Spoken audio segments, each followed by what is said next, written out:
네, 안녕하세요. 백모산의 탈출입니다. 지금 미국 대선이 이제 몇 시간 후면 시작하죠.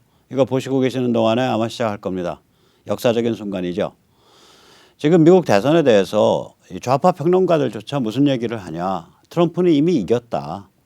선거 결과와 상관없이 제 용어로 치면은 친중 글로벌리스트와 가치 주권 애국 보수 이 판을 만들었기 때문에 이미 이건 이긴 거다. 이 판 자체는 앞으로 두고두고 작용할 거다. 이런 얘기들이 미국의 좌파 평론가 입에서도 나옵니다. 이걸 이제 좀 더 적나라하게 좀 더 제대로 밝힌 사람이 있습니다. 바로 몇 시간 전입니다. 미국 최고의 시사평론가죠. 최소한 저는 이제 질도 최고라고 보지만 그 시청률로 일단 최고고 월급 받는 걸로 최고입니다. 터커 칼슨입니다. 터커 칼슨이 시원하게 내질렀습니다. 뭐라고 내질렀냐? 지금 진행되고 있는 것은 미국 지배 계급에 대한 혁명이다. 그렇게 내질렀습니다. 백모 같은 약간 반골기질이 있는 사람 입맛에 정말 딱 맞는 그런 걸로 내질렀습니다. 백모가 앞으로 그 예명을 뱅커 칼슨으로 바꿔도 되고 그 다음에 터커 칼슨이 앞으로 예명을 터뱅으로 바꿔도 될 것 같습니다. 자, 일단 시원하게 우리 저의 형제와 같은 느낌을 주는 터커 칼슨 뭐라고 내질렀는지 한번 듣고 시작하시죠. 트럼프와 미국인은 무엇과 싸우고 있나? 친중 글로벌리즘, 지배 계급에 대한 혁명 중이다. 이런 얘기를 했습니다. Good evening and welcome to Tucker Carlson tonight. We are just hours away from the national election and suddenly there is so much going on, so much news it is impossible to metabolize. Claims and slogans and rumors coming in from every direction. Been online recently, checked your phone, it's overwhelming. We're going to have the very latest news throughout the hour tonight. But we want to begin a different way. We want to begin this show with a single image. Now, the image doesn't tell you who's going to win or lose tomorrow. Instead, it's a metaphor for the election itself and for the moment that we're living in and will continue to live in. The picture is from a town called Butler, Pennsylvania. It's 35 miles north of Pittsburgh. The president held a rally there over the weekend. Butler's like a lot of places you'll find in this country once you head inland from the coasts. It's a former industrial town. They made Pullman rail cars there for many years. But it's been losing population for decades. There's still a lot of nice people in Butler. For 60 grand, you can buy a decent house there. It's a place you might be happy in. But our professional class is not impressed by Butler. They don't consider Butler, Pennsylvania, or places like it, the future. To them, places like Butler are embarrassing relics of a past best forgotten. The men of Butler may have built this country, and they did, but they mean nothing to our leaders now. You can be certain of that because when large numbers of people in Butler started killing themselves with narcotics, no one in Washington or New York or Los Angeles said a word about it, and so it continued. There have now been so many opioid deaths in Butler that a few years ago residents built an overdose memorial in the middle of town. MSNBC didn't cover that. So given all of that, it was interesting how the people around Butler feel about Donald Trump. Here are the pictures of the president's rally there on Saturday night. Tens of thousands of people came. So many people that the crowd obscured the horizon. It looked like a visit from the Pope. When was the last time a political speech drew that many people? Well, the media didn't ask. Instead, they attacked the rally as a super spreader event. Trump endangers thousands in Pennsylvania. Okay, we'll leave the epidemiology to CNN. But the question still hung in the air. Why did all those people come? Why? They must have known that Donald Trump is the most evil man who's ever lived. They've heard that every day for 5 years. They know that people who support Donald Trump are also evil. They're bigots, they're morons, they're racist cult members. They know that Americans have been fired from their jobs for supporting Donald Trump. Not to mention kicked off social media, belittled by their kids' teachers, shunned by decent society. Only losers and freaks support Donald Trump. People in Butler knew all of that. But on Saturday, they went to the Donald Trump rally anyway. Why exactly did they do that?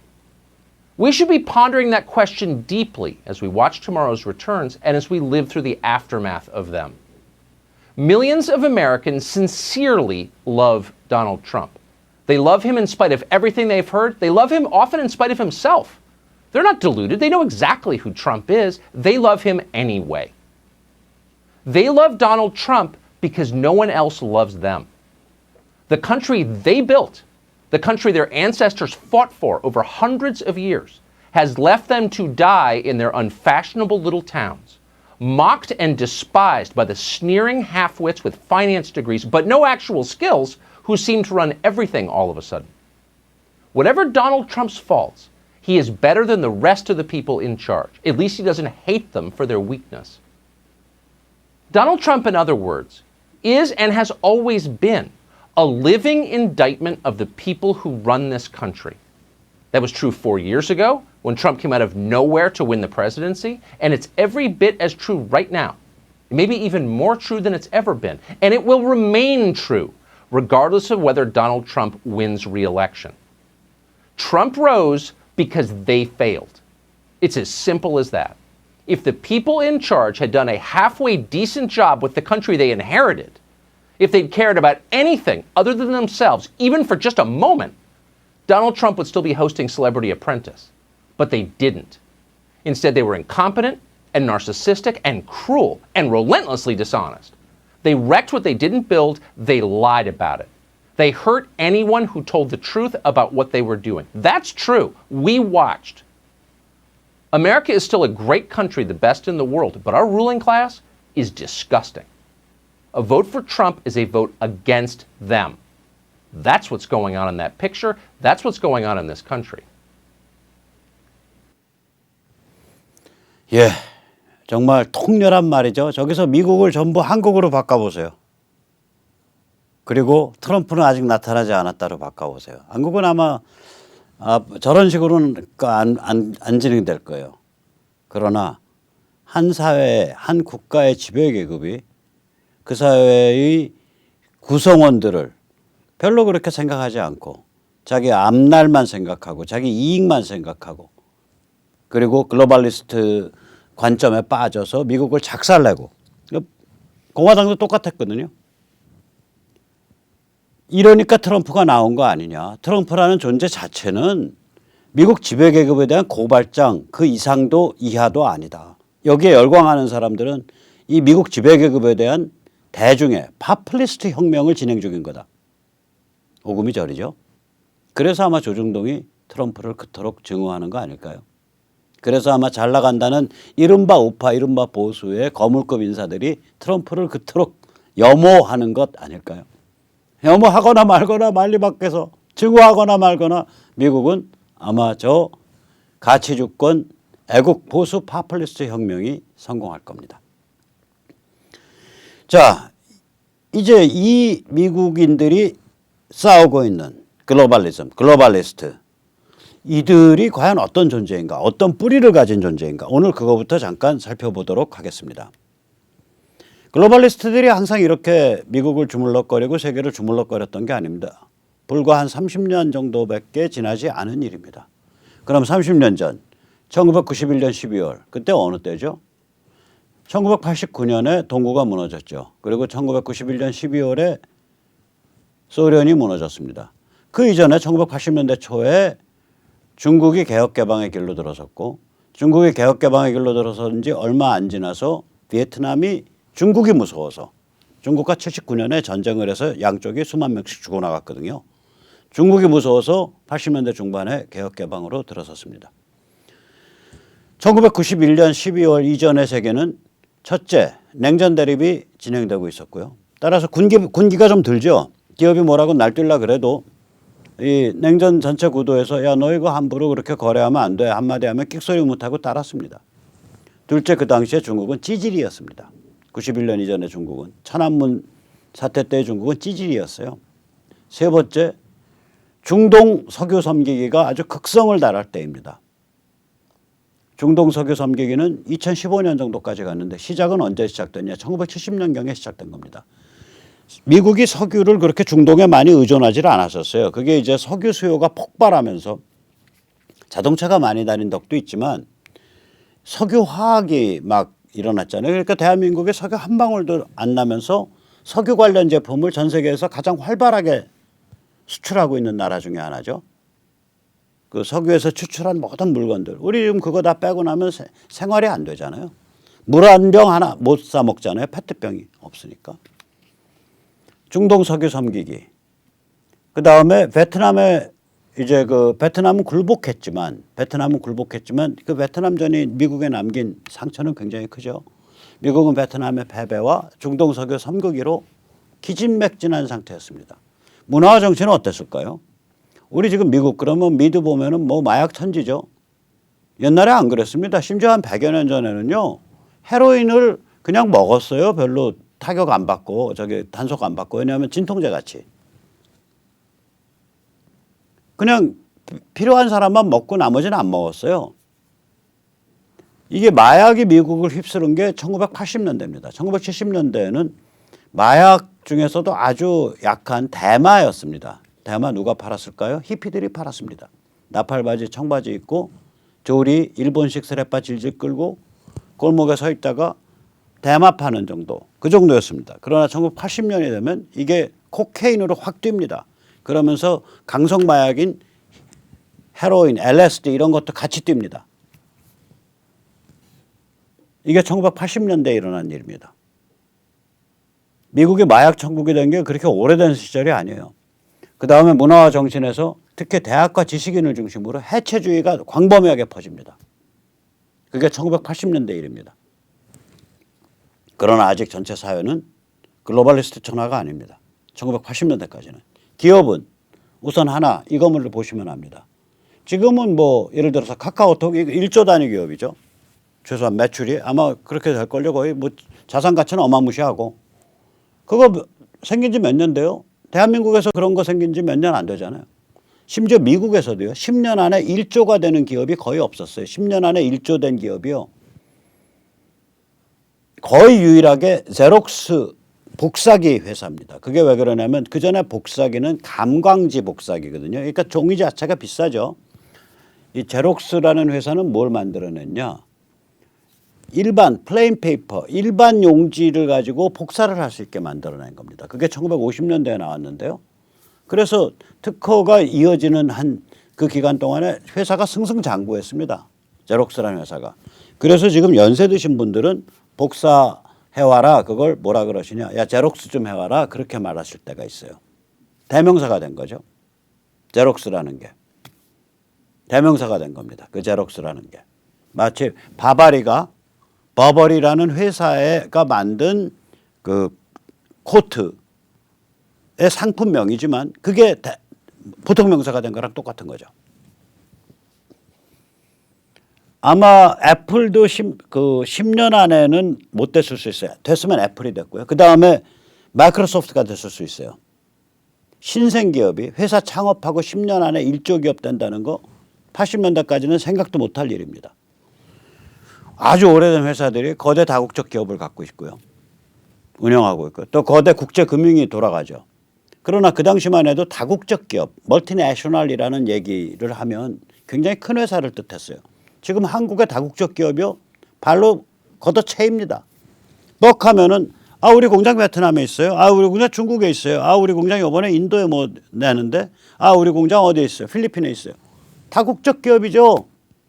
80년대만 해도요. 다국적 기업, 제국주의, 세계를 주무락거리는 나쁜 음모 세력 뭐 이렇게 하는데 그게 몇 개 안 꼽혔어요. 다국적 기업이. 벤처 투자 실리콘밸리는요. 1980년대만 해도 거의 걸음마 단계입니다. 거의 없을 때예요. 잘 안 알려져 있을 때예요.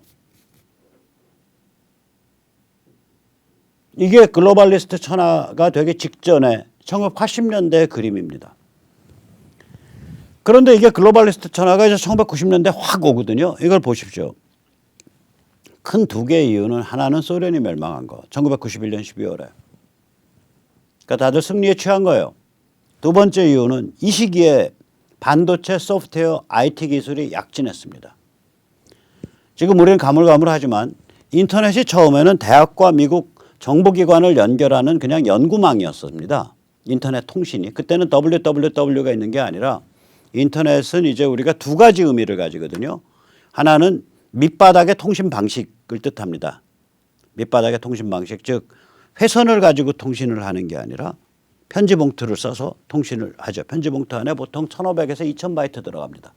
지금 우리 아마 이제 시청자님들께서 1메가바이트 정도 되는 제 동영상을 보시고 계실 텐데 초당 1메가바이트 정도면은 초당 제 컴퓨터가 이쪽에서 저기 유튜브가 몇 개의 봉투를 날리고 있는 거냐?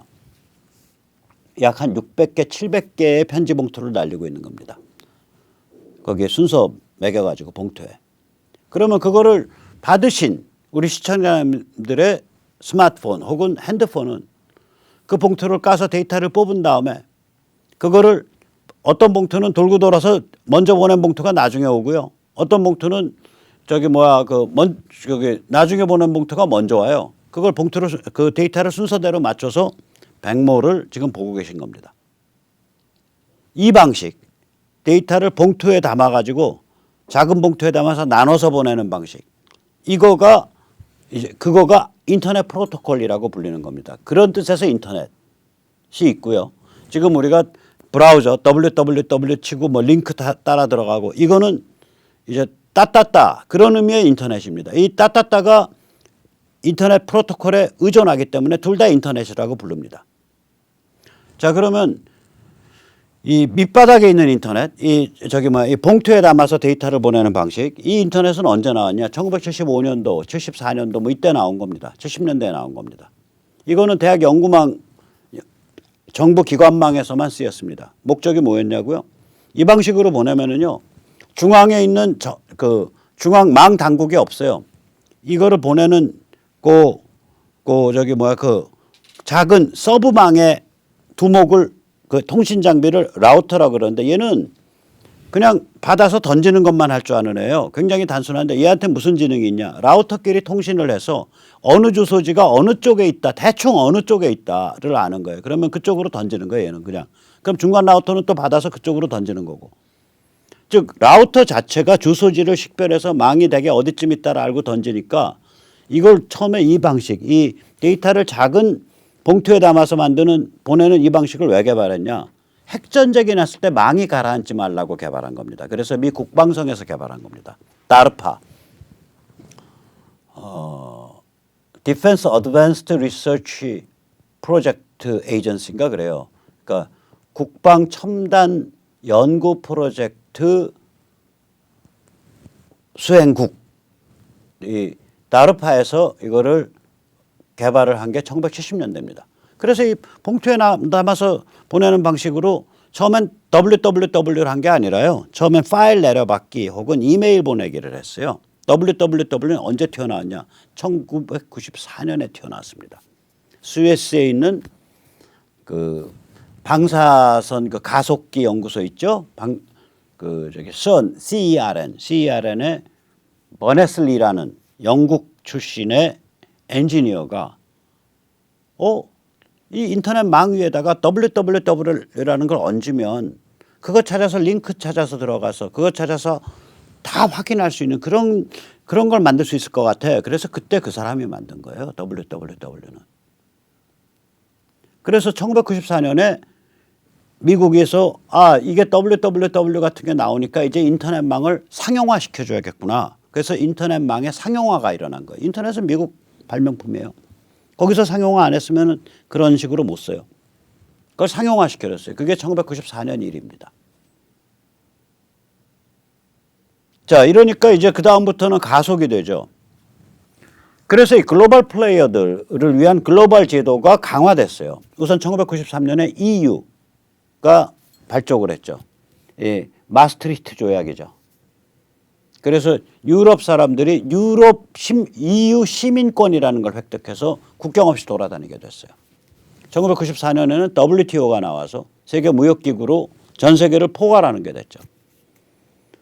자, 이런 조건이 되니까 이제 슈퍼 금융자본, 슈퍼 벤처, 슈퍼 빅텍이 등장할 체제가 된 거예요. 이 무시무시한 글로벌 플레이어들이 등장하는 거예요. 그리고 미국에서는 중국을 키우기 시작했습니다. 1990년대. 이건 어디에서 단적으로 드러나냐? 2001년 12월 중국이 무려 개도국, 지금도 개도국 지위예요. 중국이. 그래서 트럼프가 맨날 말하잖아요. 중국이 어떻게 개도국이냐, 이거 미국을 잡아먹으려고 그러는데 미국이 개도국 돼야 된다. 트럼프 그렇게 얘기해요. 연설할 때. 그때 중국이 개도국 특혜 지위로 WTO에 가입됩니다. 그거를 누가 해줬냐? 민주당이요? 천만에요. 아들 부시입니다. 똑같은 놈들이에요. 그러니까 글로벌리즘 딱 들어가면 똑같아요. 글로벌리스트 들어가면. 왜 아들 부시 그쪽 진영 혹은 죽은 맥케인 또 공화당의 거물 정치인들이 왜 트럼프를 그토록 못 잡아 죽여서 난리를 부려왔는가를 우리가 알 수 있습니다. 왜 아들 부시가 노무현 영정 그림 그려갖고 노무현 추도식에 와서 처잡아 앉아 있는지 우리가 알 수 있습니다. 다 같은 물이에요. 자, 그래서 글로벌리스트가 근데 여기까지는 뭐 그러려니 그러겠구나, 그럴 수 있구나. 근데 얘들이 못할 짓을 한 거예요. 이게 탐하지 않아야 될 걸 탐했어요. 그래서 손잡지 않아야 될 상대방이랑 손을 잡은 거예요. 뭘 탐했냐? 주권 국가들이 약화되면 세상은 우리께 된다라는 망상을 가진 거예요. 즉 미국과 서유럽의 주권 국가를 약화시키면 세상은 우리처럼 전문 지식과 돈가방으로 중무장한 글로벌 플레이어들의 마당 놀이터가 된다. 이런 생각을 한 거예요, 얘들이. 믿거나 말거나. 그래서 얘들이 누구랑 손을 잡았냐. 주권 국가를 약화시키려니까 각 나라에 있는 해체주의, deconstructivism, 진실 그런 거 어디 있어? 시비 그런 거 어디 있어? 선악 그런 거 어디 있어? 야, 그 남녀 간의 성별 구별이 그렇게 정확한 거 아니야? 아니 사위가 여자가 될 수도 있는 거고 며느리가 남자가 될 수도 있는 거지. 뭐 이런 거죠. PC. 저거 인종차별주의자야. 글로벌 게임을 해야 되는데 왜 인종을 그렇게 자꾸 차별해? 인종차별주의 저거 나쁜 거야. 그래서 아무데나 다 인종차별주의 레이블 붙이는 거예요. 저거 성차별주의자야. 젠더차별주의자야. 아무데나 젠더차별주의해서 붙이죠. 저기 계급 착취야. 아무데나 해서 공격하죠. 정치 위선 낙인질이죠. 얼마나 위선을 떠는지 PC라는 그 말 그대로의 뜻은 뭐냐면 정치적 올바름. 나는 올바른 판단을 하는 사람이에요. 개념 있어요. 진보예요. 하고서 낙인질하고 돌아다니는 거죠. 너 친일파야. 너 박바야. 너 극우야. 너 전쟁광이야. 바쁘네. 낙인질 하느라고. 이거를 해체와 PC를 내세우면 주권국가가 약화돼 버려요. 그러면서 이 글로벌리스트들이 이제 이런 자들 내세우면 이런 자들이 맨날 뻑하면 떠드는 소리가 다원주의. 우리는 다원적 사회 아닙니까? 플루랄리스틱 소사이티 이런 말을 하죠. 다원적 사회에서 자꾸 전통 고집하지 마세요. 도덕 고집하지 마세요. 선악 개념은 사람마다 다른 거예요. 진실 거짓 구별도 사람마다 다른 거예요. 옳고 그른 구별도 사람마다 다른 거예요. 이게 대표적인 게 이른바 다문화라고 불리는 문화다원주의죠. 문화다원주의, 종교다원주의, religious pluralism. 이거 나중에 얼마나 웃기는 건지 조금 이따 말씀드릴게요. 오늘은 제가 말씀을 조금 이제 심각한 강의조의 말씀을 하고 또 현실 얘기를 드리고 그럴게요. 근데 이 다원주의라는 이 구호 아래 뭐가 숨어 있냐? 실제로 진짜 다원성이 숨어 있는 게 아니라 진짜 다원성은 좋은 겁니다. 조금 이따 설명드릴게요. 해체와 PC가 숨어 있잖아요. 그럼 해체와 PC 안에 들어있는 건 뭐냐? 앙심이 들어있는 거 아니에요? 이거 옛날 그러니까 자코뱅 때부터 흘러내려온 거 아니에요? 세상 다 불질러 버리고 파괴해야 된다. 얘들이 공산 전체주의가 실패하니까 이게 다 해체랑 PC로 이제 들어간 거거든요. 얘들이. 공산 전체주의를 이제 못하잖아요. 계급혁명을. 근데 세상은 흔들어야겠지. 세상에 흠집 내야 되고 금가게 만들어야지. 그러니까 얘들이 다 해체랑 PC로 다 뒤집어 썼다고요. 이 인간의 그런 그 현대 문명이 만들어내는 그 무도덕한 그 자아, 아모랄 이고들이 가지고 있는 도끼가 전부 해체랑 이제 그 PC, 그 도끼가 앙심이죠. 해체랑 PC로 자기를 이제 포장하는 거거든요. 이건 결국은 급진 좌파 멘탈이죠. 다시 말하자면 세상에 제일 돈 많고 세상에 제일 전문 지식 뛰어나고 세상에 제일 다이내믹한 기업을 만드는 이런 자들이 결국은 급진 좌파 멘탈과 결합한 거예요. 아마 우리가 타임머신을 타고 30년 전으로 돌아가서 1991년 그때 제가 만약에 골드만삭스 회장이야. 그때 제가 만약에 이제 막 만들어진 이제 벤처 캐피탈, 그때 벤처 캐피탈 개념이 약할 때니까 그때 회장이야. 그때 제가 만약에 막 잘 나가는 IT 기업의 오나 창업자예요. 자, 그러면 그 금융을 다루는 사람들, 그 당시에 이미 그 사람들은 돈이 막 빌리언 달러씩 동원할 때 아니에요? 조 단위로. 이 사람들 입장에서 보면 그거 100만 불, 200만 불 받아서 돌아다니는 그 벤처 기업가들이나 혹은 자기들이 뒷돈 좀 줄러가지고 학교에다가 해서 키워주고 있는 교수들이나 다 아무것도 아닌 거예요. 그냥 자기들 말 듣는 거야. 그래서 하죠. 돈 질러줘. 자, 이게 시간이 지났어. 30년이 지났어. 30년이 지났어. 세상에 그 균형된 감각을 그나마 가지고 있던 글로벌리스트 1세대는 죽어버렸고 혹은 요양원 갔고 혹은 은퇴했고 2세, 3세가 된다고요. 2세, 3세는 물려받은 건 돈이야. 물려받은 건 돈인데 정신은 누구한테 배웠어? 지 아버지한테 종살이 하던 해체 앙심 덩어리, 해체 앙심 PC 덩어리들한테 배운 거예요. 인간은요, 물질이 아니라 정신의 동물이라고요. 정신은 세대를 건너뛰어서 가지만 물질은 공수래 공수거예요. 저는 감히 그렇게 추정합니다. 글로벌리스트 1세대는 지금 상황을 만약에 본다면 기함을 할 거예요. 기함을. 야, 이게 어떻게 이렇게까지 망가졌냐? 어떻게 망가지긴 지들이 처음부터 잘못 풀었지, 단추를. 처음부터 악마랑 손을 잡은 거예요. 해체 PC로 포장하고 있는 앙심 덩어리를 손을 잡아서 이 해체 PC가 주권 국가를 공격하게 만든 거예요. 언론에서, 학계에서, 정당에서. 처음에 손잡을 때는 다 자기 말 듣는 쪼맹이들이지. 30년 지나 보세요. 누가 주인이고 누가 종이야? 정신이 주인이 되는 거예요. 정신이. 이게 해결책에서 고쳐야 될 겁니다. 해결책에 그게 어디냐? 저는 제대로 안 봐서 그 노예가 주인을 탐하는 그런 부분이 있거든요. 이 얘기를 안 해요. 좀 다르게 설명해요. 저는 이게 노예가 주인이 되는 길이에요. 노예가 정신을 갖고 있고 주인이 물질을 갖고 있으면은 세대가 바뀌면은 정신을 갖고 있는 노예가 주인이 되는 거고 물질을 갖고 있는 주인이 종이 되는 거예요. 지금 어떤 상태냐? 해체와 앙심과 PC가 그 멘탈이 주인이고요. 거기에 딱 홀려갖고 왔다 갔다 하고 정신머리 없이 왔다 갔다 하고 있는 그것들이 잘 나간다는 돈가방 전문지식 무장해서 그 회장님 소리 듣는 그것들이 종인 거예요. 악마가 주인이 되는 거고 악마는 정신성이잖아. 병든 정신이잖아요. 그러니까 처음에 저 결합이 지금의 운명을 잉태하고 있는 거예요. 지금의 이상한 일. 상식적으로 생각해 보세요. 전 세계에서 제일 부유하고 제일 잘 나간다는 사람들이 어떻게 저런 것에 종처럼 엎드려 갖고 빌 게이츠 깔아 전부 종처럼 엎드려서 저걸 섬기고 있냐 이거야.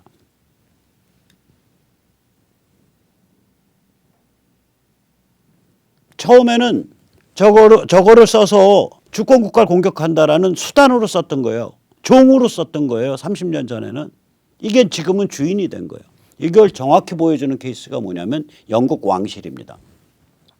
기억하실지 몰라도 트럼프가 영국 왕실 방문했을 때 1시간인가 30분 늦게 나타났어요. 굉장히 크게 결례했어요. 왜 그랬을까요? 또 기억하실지 몰라도 한 두어 달 전에 펜스가 유럽의 각국 정상들하고 같이 그 모임을 가졌을 때 거기에 영국의 찰스 왕세자가 나왔다고. 찰스 왕세자가 쭉 악수하면서 지나가는데 펜스 딱 보고서 딱 노려보고 나서 그냥 다른 데로 건너왔어요. 왜 그러냐? 찰스 왕세자가 지금 글로벌리스트 최고의 스타예요. 세계 경제 포럼 최고 스타예요. WEF. 영국 왕실이 글로벌리즘을 떠받드는 거예요. 이제 저 악마를. 왜 그렇게 됐을까? 처음에 잘못 맺어졌거든. 처음에 만만한 것 같죠? 배고픈 대학 교수들 왔다 갔다 하고 몇 푼 연구비 질러주면 네네 하고 회장님 하고 고분고분한 것 같죠? 언론인들 몇 푼 집어주고 언론사에 출자해주면 내내 고분고분한 것 같죠. 걔들끼리 딱 해서 장악하면서 점점 정신이 강화되고 그 힘이 부풀어지면 돈 지르는 놈은 아무것도 아니게 되는 거예요. 그다음에 저는 이미 처음에 하던 그 세대는 이미 요양원 갔거나 땅속에 들어가셨고 그 다음 세대는 아예 얘들한테서 처음부터 정신을 장악당한 상태에서 자란 거예요. 찰스 왕태자 정신을 장악당해서 자랐을 거라고요. 얘들한테. 그 얘들을 이걸로 받들고서 뭔지도 모르고 WEF 같은 데 가서 글로벌리스트 그 저기에 맞춰서 떠드는 거죠. 그러면 우리가 이걸 잘 봐야 돼요. 인간은 아까 다시 한번 반복드릴게요. 한 3, 40년 전만 해도 글로벌리스트들이 지금 그때 이 해체 앙심 세력과 손을 잡았을 때 그러한 문화적 풍조, 그러한 정신적 풍조와 손을 잡았을 때 그때 글로벌리스트들이 지금 결과를 내다보진 않았을 거예요. 3, 40년 전에 글로벌리스트들은 다 겪을 거 겪어본 사람들이니까. 그런데 이게 시간이 지나면 주종 관계가 바뀌는 거예요. 왜냐하면 하나는 물질만 갖고 있는 존재고 하나는 정신을 갖고 있는 존재니까 시간이 지나면 바뀌죠. 그 자들의 다음 세대의 회장님, 다음 세대의 상속자들은 처음부터 저기에 주눅이 들어서 머리가 사로잡힌 상태에서 자란 거예요. 그래서 지금 우리가 보는 이런 지극히 난잡한 상황까지 온 거예요. 얼마나 난잡하냐. 어저께 잠깐 보여드렸는데 다시 한번 말씀드릴게요. 저는 글로벌리스트는 친중이다라고 붙여요. 항상. 왜냐. 저 글로벌리스트는 삼지창 전략을 쓰고 있는데 삼지창 중에 하나가 일반적인 주권 약화 전략이 아니라 중국 키우기니까. 그래서 저건 친중이라 그래야 된다. 이거 삼지창을 쓰는데 그 삼지창 중에 한 가닥이 삼지창 중에 이 한 가닥이 중국 키우기다 이거예요. 우선 첫째 미국 주권 약화시키겠다 이거예요. 걔들 지금 바이든 저기 선거 공약 보세요. 국경 해체해버리겠다. 국경 관리 안 하겠다. 1,100만 불체자의 전부 시민권 일시에 다 줘서 이민 관리 해체하겠다. 그 다음에 프래킹이나 그 셰일 그 개발이나 혹은 그 유정 개발을 면허를 안 내주거나 연장을 거부함으로써 에너지 독립성을 해체해서 다시 중동석유 섬기기로 돌려보내겠다. 대법관을 증원시켜서 대법관을 완전히 정치판으로 만들겠다. 대법원을. DC와 푸에르토리코에 상원 의원 선출권을 줌으로써 즉 주로 만들어주는 게 스테이트로. 그러면 한 주당 상원 의원 2명 나오거든요. 그럼 DC 푸에르토리코 하니까 상원 의원 4명 정원되잖아요. 그러면은 상원 장악한다 이거예요. 상원 장악하겠다.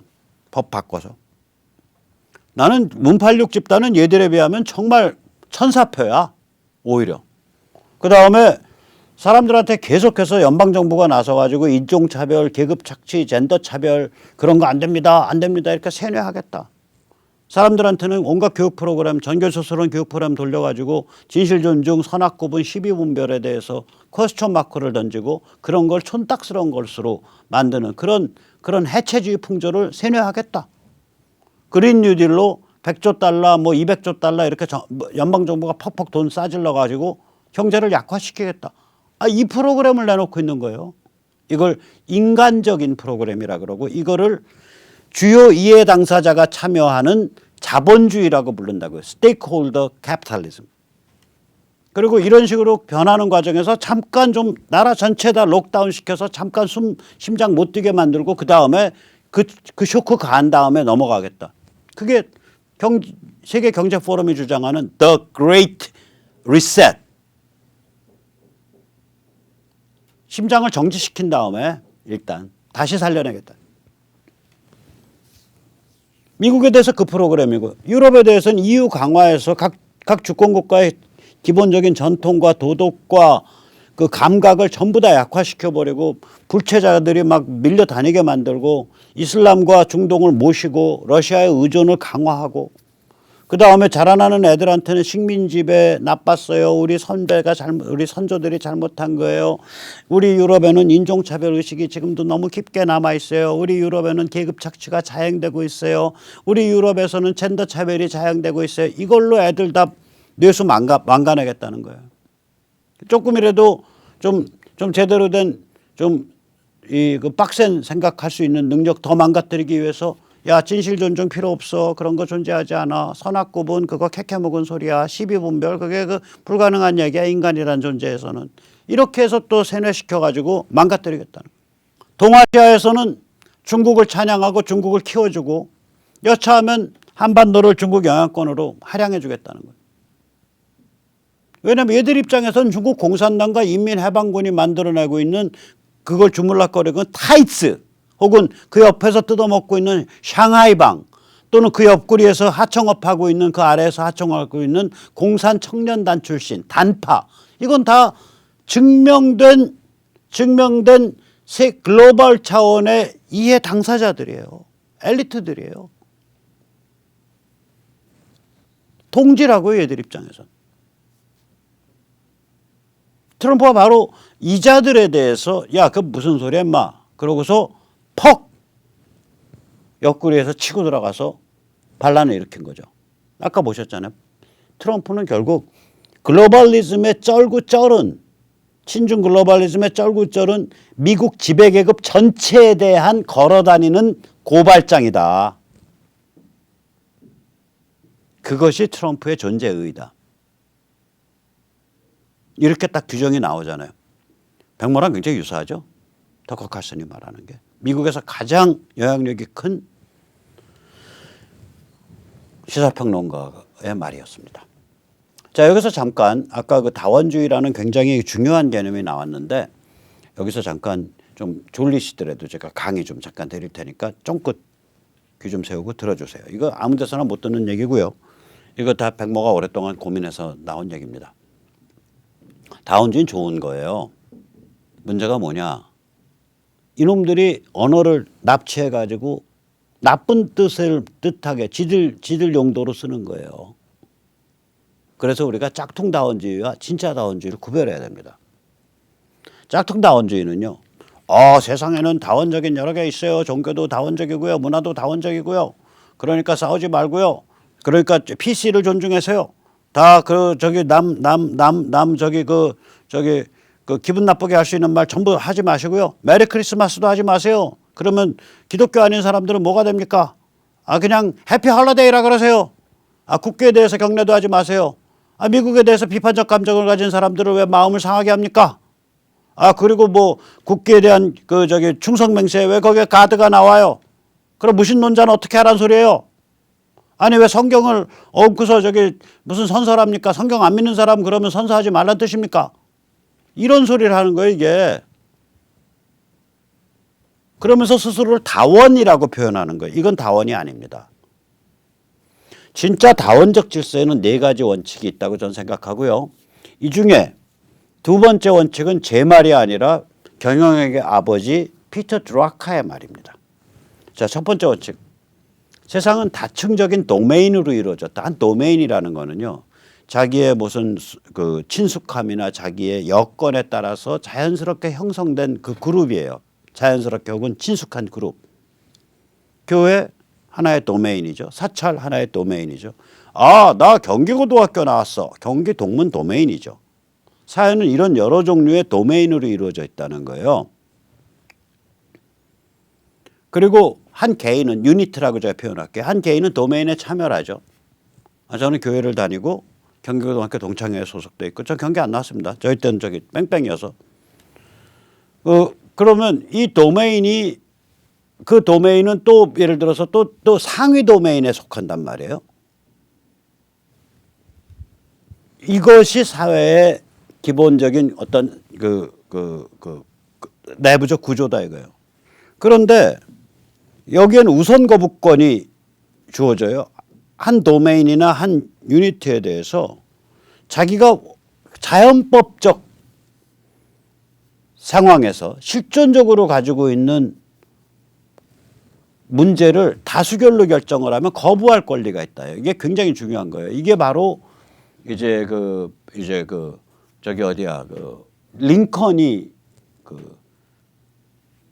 링컨의 노선이 여기서 나오거든요. 그러니까 왜 서부에 개척되는 자유주의 각각이 노예제를 둘 건지 말 건지를 다수결로 결정해서는 안 된다. 그러니까 바로 이거예요. 우선 거부권 얘기예요. 이게 뭐냐면 자 여기 한 100명 모여 있어. 근데 백모가 워낙 잘난 체하고 떠드니까 그중에서 한 80명이죠. 백모 좀 없애버렸으면 좋겠어. 다수결로 해서 백모는 앞으로 노예다. 80명. 절대 다수가 통과한 거예요. 이게 지금 문재인 586 집단이 저지르고 있는 거예요. 국회에서 그 뭐 제대로 뽑은 국회의원인지 부정해서 뽑은 국회의원인지 모르지만 거기서 다수결 갖고 있다고 막 몰아붙이고 있는 거 아니에요. 그 당하는 사람 입장에서 야 나는 그거 못 받겠어. 나는 지금 질병예방관리법 그거 나 인정할 수가 없어. 까지마 임마 법으로 정했어 임마. 안 하면 너 잡아갈 거야. 이거 아닙니까? 그런데 그 법 자체가 헌법적 권리를 무수히 많이 제약하잖아요. 혹은 자연법적 인간 실존에 관한 거를 무수히 많이 침해하잖아요. 그럴 땐 거부할 수 있다는 거예요. 이게 다원주의의 아주 핵심 포인트입니다. 우선 거부권이. 우선 거부권이란 단어는 제가 다른 거고요. 저거를 피터 드라커는 비토권이라고 불렀어요. 거부권. 내 문제니까 우리 도메인의 문제인데 실존적인 혹은 자연법적인 근거에서 누려왔던 권리를 다수결에 의해서 박탈할 수 없다 이거예요. 그게 보장이 안 되면 다원성이 성립을 안 해요. 이거 무슨 얘기냐. 교회라는 하나의 도메인이 기도를 해왔다 이거예요. 그건 실존적인 거다 이거야. 자연법적인 거다. 인간은 종교적 동물이니까. 그런데 법에 의해서 불합리하게 기도 다 금지하세요. 모임 다 금지하세요. 이건 아니다. 이건 거부할 권리가 있다 이거예요. 그 다음에 이제 여기에 중요한 게 지능이 개인으로 가까워져 갈수록 그 궁극적인 그 최종 단위, 그 단위 존재로 가까워져 갈수록 지능이 높아진다라는 거예요. 즉 지능이 높아진다는 뭐냐면 궁극적인 단위로 가까워져 갈수록 전체가 어떻게 작동되는가를 알고 거기에 맞춰서 자기가 행동할 수 있는 그 지능성이 높아진다는 거예요. 이게 바로 이제 다원주의적 민주주의의 핵심입니다. 민초가 지능이 높아져야 돼요. 민초가 습속이 고급화돼야 돼요. 지금 미국이 저 정도 글로벌리스트들에 대해서 저런 치명적 일격을 트럼프를 밀어가면서 가할 수 있는 이유는 그 밑바탕에 워낙이 건강하고 지능성이 있기 때문에 그런 거예요. 민초 레벨에서. 네 번째, 다중 멤버십이죠. 예를 들어서 제가 신앙심이 있다면 길상사 신도 모임이란 도메인하고 뭐 광화문에 있는 종교교회 신도 모임이란 도메인하고 두 개를 가져갈 수는 없죠. 미친놈이죠. 둘 다 가져가면. 어느 한순간엔 하나지. 그런데 상충되지 않는 경우에 저는 예를 들어서 어느 교회의 멤버기도 하고 어느 동창회의 멤버기도 하고 뭐의 멤버기도 하고 또 대한민국 국민이라는 시민권 집단의 멤버기도 하고 저는 여러 가지 멤버십을 같이 가지고 있죠. 인간이 그런 존재다 이거예요. 이게 이제 다원적 질서의 어떤 특징이라고 저는 생각을 하고 이 네 개의 특징 중에 이제 그 첫 번째, 세 번째 특징은 제가 인터넷 망에서 배워온 거고요. 두 번째 특징은 제가 피터 드라커에서 배운 거예요. 이게 이제 다 우리 현실이 이런 식으로 구성되어 있다고 저는 생각을 하는 거예요. 자, 이런 질서가 제대로 작동하려면 세 가지가 돼야 된다 이거예요. 세 가지가. 우선 하나는 개인에 가까워져 갈수록 그걸 이제 망용어에서는 엣지라고 불러요. 최종 단위에 가까워져 갈수록 지능이 높아져야 돼요. 아까 제가 조그만 봉투에 담아서 이 데이터를 보내는 거를 얘기했잖아요.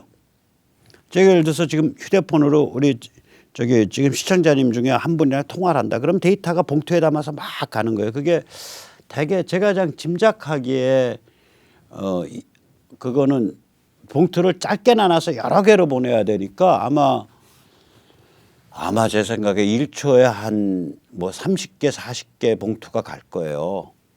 그래야 귀로 들을 때 30분의 1초 뭐 혹은 100개 봉투쯤 가야 될 거예요. 이게 들리니까 저 몇 개 봉투 나누는지 모르겠어요. 굉장히 잘게 나눠서 보내는 거예요, 데이터를. 자, 이 봉투를 그렇게 데이터를 나누고 봉투를 쓰고 상대방 수신자를 망상의 주소로 제대로 쓰고 나의 주소를 제대로 쓰고 해서 보내는 건 누가 보내냐? 저의 스마트폰이 보내는 거예요. 조그만 놈이. 그 작업을. 그럼 중간에 끼어 있는 그 교환기 비슷한 교환기라고 안 불러요. 이때는 라우터라고 불러요. 라우터라는 애는 뭐냐? 되게 무식하네요. 빠르지만. 이 구멍으로 들어온 거 대충 봐서 저 구멍인 것 같아. 보내고. 이 구멍 저 구멍인 것 같아. 이 구멍은 저 구멍, 이 구멍 들어서 저 구멍인 것 같아. 왜냐? 이 구멍 쪽에 제 줄레줄레 달려 있는 주소지는 그 구멍 쪽에 있어. 라우터는 전 세계 모든 주소지에 관한 정보를 갖고 있는 거예요. 어느 쪽으로 자기 구멍에서 어느 쪽으로 보내야 되는지. 그것만 할 줄 아는 거예요. 구멍인 구멍 아웃, 구멍인 구멍 아웃, 구멍인 구멍 아웃. 되게 바쁘네요. 근데 하는 작업이 워낙 단순해.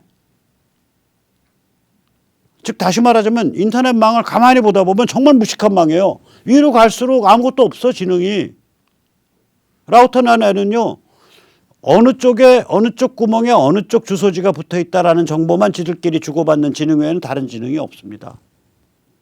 그러면 이거 전부 데이터 짧게 토막으로 나눠 가지고 1초에 수십 개 봉투로 나눠서 봉투에다가 수신자 주소 적고 발신자 나 주소 적고 해서 보내고 그다음에 상대방이 오는 거 봉투에서 알맹이 꺼내면서 순서 맞춰가지고 그거를 음성으로 바꾸고 동영상으로 바꿔서 들려주는 거. 이건 다 누가 하고 있냐? 제 PC가 하고 있는 거고 제 스마트폰 단말이 하고 있는 거예요. 정말 바쁘네요, 얘들은. 정말 지능이 높은 거고. 즉 다원사회가 되려면 개인이 똑똑해져야 돼요. 첫째, 문화다원주의 좋아요. 종교다원주의 좋아요. 잠깐만, 개인이 똑똑하냐? 너희 문화에서, 너희 사회에서. 개돼지인데 무슨 다원주의냐? 그 얘기하는 사람은 없어. 그 얘기했다가는 PC에 발표 죽는 거야. 두 번째, 여기에는 도메인 주권이 성립한다고요. Sovereign domain. 예를 들어서요. 자, 내가 라우터야. 그래서 내가 어떤 주소 대역은 내 밑에 있다고 나는 생각하고 있어. 제 밑에 큰 라우터 밑에 새끼 라우터가 있거든요. 걔가 나랑 같은 주소 대역을 딱 갖도록 잘못 설정해 놓으면요. 제 망 전체가 무너져요. 라우터 밑에 새끼 라우터 있을 때 예를 들어서 이제 비유적으로 말해서 나는 전라남북도를 총괄 관할하는 라우터야. 뭐 이렇게 자기가 선언을 했다고 쳐봐요. 혹은 나는 이 사무실을 예를 들어서 뭐 세종로 뭐 5번지 빌딩 전체를 내가 관리하는 라우터야. 라고 해서 내 밑에 뭐 IP 주소 대역 다다다다다닥 나가는 거 이거는 전부 내 거야라고 하는데 그 밑에 어떤 놈이 하나 라우터 밑에도 라우터 또 붙여 공유기도 라우터거든요. 얘가 잘못 설정해서 이 다다다다다가 자기 밑에 있다 그래서 두 개가 상충하면은 큰 망 자체가 무너진다니까요. 안 통해요. 잘못되어 있으니까. 그게 무슨 얘기냐? 한 라우터가 거느리는 이 동네, 도메인은 동네예요. 이 동네에 대해서는 그 라우터의 배타적 독점적 지위를 인정해 주는 거예요. 굉장히 중요한 개념이라고 이게. 지금 글로벌리스트 무슨 짓 한 거예요? 국가라는 도메인이 수천 년 세월 동안에 다져져 오면서 그 밑에서 문화와 도덕과 가치와 종교가 검증되고 그 밑에서 자유시민들 사이에 견제와 균형의 룰이 잡혀가고 이게 일어나고 있었는데 갑자기 내가 글로벌 주요 2의 당사자입니다 라고 주장하는 몇 명의 스스로 잘났다고 착각하는 걔 반교만도 못한 돈만 좀 있는 자들끼리 모여갖고 이 국민 주권 국가의 서브린티를 해체시키려고 그것도 개선하는 것도 아니고 어떻게 해체시키려고 그래? 보니까 해체주의 PC 내세워서 이 반란 세력 내세워서 공격하면 이게 약화되겠거든. 그 짓을 한 거라니까 그 짓을. 그래서 악마와 손을 잡았다는 게 그거예요. 똑같죠. 종교다원주의도 똑같죠. 종교끼리 서로 잡아 죽이지 말고 서로 심하게 비방하지 말고 잘 지내자. 거기까지는 오케이. 그런데 종교에 무슨 뭐 특별한 무슨 구별이 있나요? 우리가 앞으로 기도할 때 네, 예수 그리스도의 이름으로 빕니다라고 하지 마시고 예수 그리스도 아멘, 남이아물 타물, 내로남불 아멘 합시다. 웃기게 되는 거죠. 한 도메인의 유니크한 독자성을 인정을 안 하는 거잖아요. 그래 놓고 어떻게 다원주의라고 부르냐고. 다원주의라 그럴 땐 그 도메인의 그 동네에 유니크한 독자성을 인정을 해줘야 돼요. 그걸 전 도메인 서브린티, 서브린 도메인이라고 불러요. 지금 잠깐만요. 다원주의를 이렇게 해석하는 사람은요. 전 세계에서 오늘 이 시점 100모 하나입니다. 제가 이 문제를 많이 고민해서 그래요. 세 번째는 뭐가 돼야 되냐. 자, 이 동네 저 동네 저 동네 저 동네가 다 같이 어울려. 다원주의라는 건 그런 거 아니에요? 다양한 동네들이 서로 조화롭게 어울릴 수 있어요. 그러면은 거기에 그 조화롭게 어울리는 데 필요한 가치를 각 도메인이 공유해야 될 거 아니에요. shared value죠. 공유된 가치. 그러면 다시 한번 짚어보죠. 스마트 엣지. 결국 개인 단위로 갈수록 점점 더 지능이 높아져야 된다. 정부보다는 동창회가 지능 자체가 사력 있고 높아야 되는 거예요. 그래서 국회의원 뭐 이런 거 정치인을 욕하다가도 오케이 그런 걸 배출하는 일반 민초의 지능은 어떻지? 그 욕할 때 조심하셔야 돼요. 정말 욕 먹어서 욕할 수도 있고요. 그러나 근본적으로는 뭔가 우리 자신이 잘못된 거예요. 우리가 똑똑해져야 되는 거예요. 우리가 내부적으로. 우리가 똑똑했으면 이번에 미국에서 보듯이 몇 년 좀 당하는 듯 하다가 한꺼번에 쓸어버린다니까요. 그러니까 개인으로 갈수록 이 습속, 행태, 지능이 고급화돼야 돼요. 스마트 엣지. 그다음에 도메인의 주권이 주어져야 돼요. 그게 뭐 기독교, 불교 뭐 이런 종교적 차원의 주권도 그 특색이 유지돼야 된다고요. 국가. 그래서 이게 sovereign domain이죠. 도메인 주권. 그다음에 가치가 공유돼야 돼요. shared value. 그런 도메인들이 하나의 큰 틀에서 같이 살아야 되니까. shared value. 그러면 이게 잘 정의돼야 된다고. 서로 충돌하지 않게. 서로 견제와 균형을 이루고 이끌어지게. 지금 다문화 얘기하면서 이 얘기하는 사람 보셨어요? 다 사기꾼들이에요. 종교 다원주의 얘기하면서 이 얘기하는 사람 보셨어요? 진정한 종교다원주의 이런 게 아니라고요. 각 종교가 유니크한 특성을 그냥 가져가야 돼요. 아니 세상에 종교라는 게 내 영혼을 들여다보는 걸 수련을 하고 그거를 마음을 가다듬고 구원을 찾고 이런 아주 인간 실존의 근본적인 건데 그것에 대해서 아니 좀 비종교적인 사람, 종교학자 입장에서는 객관화시켜서 볼 수 있지만 한 발 건너서 여러 종교들을 신앙인의 관점으로 가면 절대적으로 그 종교를 당연히 믿어야 되는 거예요. 그러지 않으면 종교가 아니지. 종교학과 종교도 구별 못하냐고. 제가 감히 그래서 제가 뭐 기독교 잘 믿습니다 이런 말 안 하잖아요. 저는 성경이나 기독교를 이렇게 좀 뭐라 그럴까 좀 그 세속적 혹은 종교학적 관점에서 조금 아는 거예요. 조금. 그러니까 신앙의 세계랑은 좀 다르다고요. 신앙의 세계는 저 같은 잡스러우면 안 되는 거예요.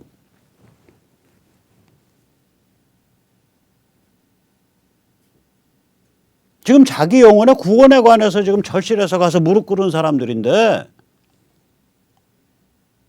자기가 보는 그것이 절대적이어야죠. 그 종교 세계가. 물론 이거의 절대성 때문에 가서 저쪽 죽이자 이건 안 되지. 하지만 그 신앙의 세계에서는 절대적인 거라고요. 그게 그 절대성을 상실하면 그 유니크함을 상실하면 그게 종교냐고요. 백모가 백모로서의 유니크함을 상실하면 백모냐고요. 똑같은 얘기예요 이거. 자, 이게 그래서 우리가 다원주의라는 굉장히 훌륭한 컨셉이고 굉장히 어려운 컨셉이에요. 다원주의 플루랄리즘이라는 게. 이 컨셉에 대해서 고민을 많이 해봐야 됩니다. 이게. 제가 오늘 말씀드린 이거는 어떻게 보면은 백모가 이거 고민하다가 하는 소리예요. 저는 저는 어떤 책에서도 다원주의를 이런 식으로 설명한 것도 못 봤고 이것에 비견될 만큼 내가 무릎을 탁 치면서 맞아 다원주의 그거야 라고 설명한 책도 못 봤어요. 이거를 악용해서 쟤들이 들어오는 거예요. 악용해서. 그래서 야 다원적인 사회에서 진실 존중 뭐 이런 거 웃기는 거 아니야. 진실은 여러 가지 차원에 나눠져 있고 보는 사람마다 관점이 달라. 너 구로자와 아키라의 그 영화도 안 봤냐? 나생문? 사람마다 보는 사람마다 관점이 다 다르다는 거 아니야. 너 피카소 그림의 뜻도 몰라? 보는 사람마다 다 관점이 다르다는 거 아니야. 한 화폭 안에 관점이 여러 개네. 야 그게 인간 조건이야.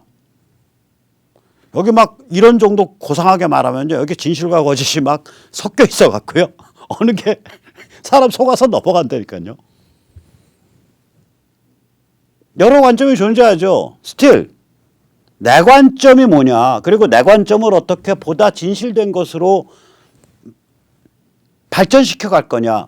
그거를 잃어버리는 순간 인간은 개돼지예요. 관점과 관점의 싸움이 인간의 사회에 가장 건강하게 깔려야 된다고요. 그러면서 그 각 관점에 대해서 사람들이 굉장히 그 진실 존중이라는 그거 아래 싸움의 룰은 같거든. 내 관점이 보다 진실돼, 네 관점이 보다 진실돼. 그러면 얼마든지 싸워도 되는 거예요. 그런데 여기 뻑 같은 놈이 하나 튀어들어서 야 너희 왜 싸워? 너희 왜 싸워? 야 진실되다는 게 그게 무슨 소리야? 그 웃기는 소리 하지 마. 사람 그냥 다 부둥켜 안고 부비부비 살면 되는 거야. 남자가 남자 부둥켜 안고 여자가 여자 부둥켜 안고 남자 여자 바꿔가면서 부둥켜 안고 야 세상 다 그런 거지. 이러고 튀어든 거예요 저희들이. 악마의 소리죠. 악마의 소리. 인간을 개돼지로 만든다는 소리예요 저게. 세상을 피바다 혁명으로 만들지 못하면 만인을 개돼지로 만들자. 악마가 레시피가 바뀐 거예요. 1991년 소련 공산체제가 무너짐으로 해서 물론 그보다 훨씬 더 전에 피바다 계급혁명 혹은 피바다 민족 지배 전쟁이 불가능한 세상이 됐다면 오케이 피바다 대신에 개돼지판 만들자 이겁니다. 이거랑 손잡은 거예요. 이거랑 이 잘 나가는 글로벌리스트들이 그 돈 많고 전문 지식으로 중무장한 자들이 처음에 손잡은 자들은 세련된 자들이겠지. 앞뒤 다 아는 자들이죠. 키신저 예를 들어서 그 사람 그 디플로머시 외교론이라는 책 엄청난 책입니다. 공부 많이 한 사람이에요. 그 사람 저기 북핵에 대해서 뭐라 그랬어요. 북한 같은 나라가 핵으로 무장하는 것을 우리가 방치한다는 것은 현대 문명이 겪어보지 못한 그러한 코스로 들어간다는 것을 뜻합니다. 절대로 용납할 수 없습니다. 얼마 전에 그렇게 얘기했어요. 그 정도 급이 되면 악마와 손을 잡은 당사자들은 내가 악마를 컨트롤할 수 있다고 손을 잡아. 하지만 키신저 지금 요양원 들어갈 처지고 내일 모레 관짝에 들어갈 처지잖아요. 그 다음은 어떻게 되냐고. 이 악마성, 이 악마적 정신은 점점 더 강해져 가고 키신저의 아이들, 키신저의 손자들은 어렸을 때부터 거기에 사로잡혀서 사는데 어떻게 물질이 정신을 이기냐고요. 정신이 대대손손으로 이어지는 경우에. 저는 지금 글로벌리스트들이 이런 식으로까지 타락한 거가 어떻게 타락했을까에 관한 가설을 얘기하는 거예요. 가설을. 이거는 이런 게 만약에 설득력 있는 그런 책으로 정리될 수 있다면 이거는 세계적 작품입니다. 정말 제발 좀 그 공부하시는 분들 가서 세계적 작품 좀 써주세요.